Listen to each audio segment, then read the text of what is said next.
महाभारत काल की शक्तिशाली महिलाओं और प्रमुख किरदारों में से एक थी गांधारी। लेकिन क्या आप जानते हैं कि महाभारत में गांधारी के जीवन से जुड़ी ऐसी कई रहस्यमयी घटनाओं का उल्लेख मिलता है जिनसे आम जनमानस अनजान ही है। उन्हीं में से एक है गांधारी का अपने ही पुत्र दुर्योधन को नग्न देखने की शर्त। तो क्या कारण था गांधारी की इस असामान्य इच्छा का, यही जानेंगे आज की इस वीडियो में। मित्रों, महाभारत की कथा में जिन स्त्रियों का वर्णन आता है उनमें से गांधारी एक प्रमुख पात्र है। हमारे ग्रंथों में हमेशा से ही गांधारी को एक पतिव्रता और आदर्श नारी माना गया। गांधारी गांधार देश के सुबल नाम के राजा की पुत्री थी। लेकिन क्या आप जानते हैं, और गांधार देश के होने के कारण ही उनका नाम गांधारी पड़ा। गांधारी भगवान शिव की परम भक्त थी। भगवान शिव की तपस्या करके गांधारी ने यह वरदान पाया था कि वह जिस किसी को भी अपने नेत्रों से पट्टी खोलकर नग्नावस्था में देखेगी उसका शरीर वज्र का हो जाएगा। यूं तो गांधारी ने हमेशा ही अपनी आंखों पर पट्टी बांधे रखी, लेकिन जब महाभारत का युद्ध अपने अंतिम चरण में पहुंच गया था और कौरवों के बड़े योद्धा और गांधारी के 99 पुत्र मृत्यु को प्राप्त हो चुके थे, तब गांधारी के मन में पुत्र मोह जाग उठा और वह अपने पुत्र दुर्योधन की मृत्यु के भय से डर गई। गांधारी किसी भी रूप में अपने पुत्र दुर्योधन को मृत नहीं देखना चाहती थी। इसीलिए उन्होंने भीम से युद्ध से पहले ही भगवान शिव से प्राप्त वरदान का उपयोग कर अपनी आंखों की पट्टी खोलकर दुर्योधन के शरीर को वज्र का करना चाहा। और गांधारी ने दुर्योधन को आदेश दिया कि वह गंगा में स्नान करके नग्न अवस्था में ही उसके समक्ष आ जाए। लेकिन कृष्ण के बहकावे के कारण दुर्योधन ने अपने गुप्तांग को पत्तों से छिपा लिया था, जिसके चलते उसके गुप्तांग और जांघें वज्र के समान नहीं बन पाए। मित्रों, पूरी घटना कुछ इस प्रकार है कि गांधारी दुर्योधन से कहती है कि मैं तुम्हें विजयश्री का आशीर्वाद तो नहीं दूंगी, किंतु ये शिव भक्तिनी तुम्हें एक कवच अवश्य पहना सकती है। हे पुत्र, गंगा जाकर स्नान करके आओ और सीधे मेरे पास आ जाओ, किंतु ऐसे ही जैसे तुम जन्म के समय थे। तब दुर्योधन कहता है, क्या नग्न माताश्री? उस पर गांधारी कहती है, पुत्र, माँ के समक्ष कैसी लज्जा, जाओ स्नान करके निर्वस्त्र आओ। दुर्योधन कहता है, जो आज्ञा माताश्री। दुर्योधन के जाने के तुरंत बाद श्री कृष्ण गांधारी के कक्ष में पहुंचते हैं। श्री कृष्ण को देखकर गांधारी उन्हें अंदर आने का निमंत्रण देती है और कहती है, आओ देवकी नंदन, और अपनी व्यथा सुनाते हुए कहती है, ये तो तुम्हें याद ही होगा कि 17 दिन पहले मैं 100 पुत्रों की माँ थी और अब केवल एक ही पुत्र की माँ हूँ। ये सुने श्री कृष्ण हाथ जोड़कर माता गांधारी से कहते हैं, हाँ माते, इन शवों में एक शव ऐसा भी है जिन्हें आप पहचान कर भी नहीं पहचानती, और वह शव है ज्येष्ठ कौतय का।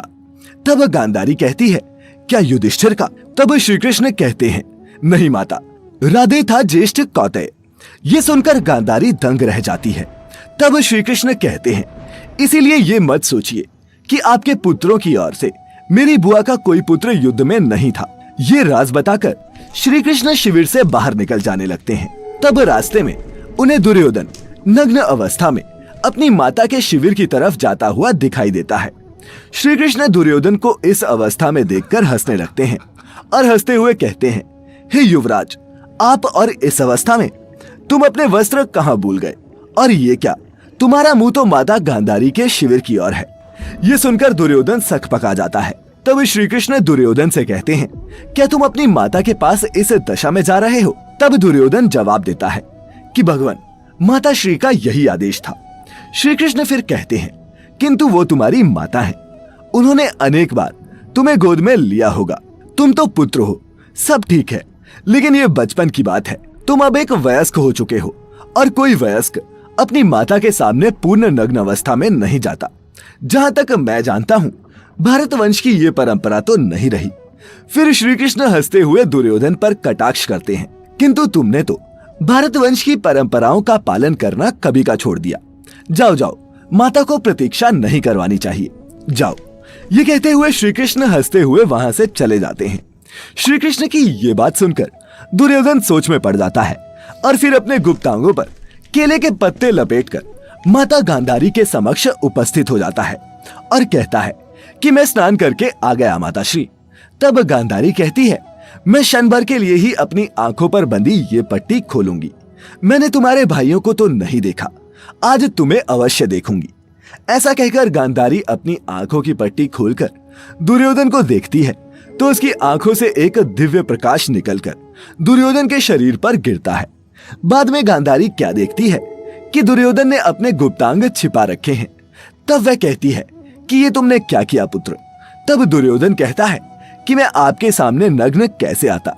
तब गांधारी कहती है किंतु मैंने तो तुम्हें यही आदेश दिया था।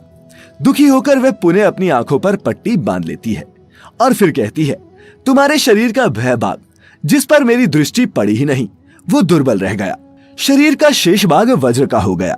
यदि तुम बड़ों का आदेश मानने की परंपरा भूले न होते तो अजय हो गए होते। इस तथ्य से अनजान जब दुर्योधन ये सुनता है तो कहने लगता है अगर ऐसा है तो मैं ये केले के पत्ते भी हटा देता हूँ। तब गांधारी कहती है कि पुत्र मैं कोई मायावी नहीं हूँ, मैंने अपनी उस एक दृष्टि में अपनी भक्ति, अपना सतीत्व और अपनी ममता की सारी शक्ति मिला दी थी। तब दुर्योधन कहता है कि आप चिंता न करें, मैं कल भीम से युद्ध करूंगा और गदा युद्ध के नियम के अनुसार कमर के नीचे प्रहार करना वर्जित है।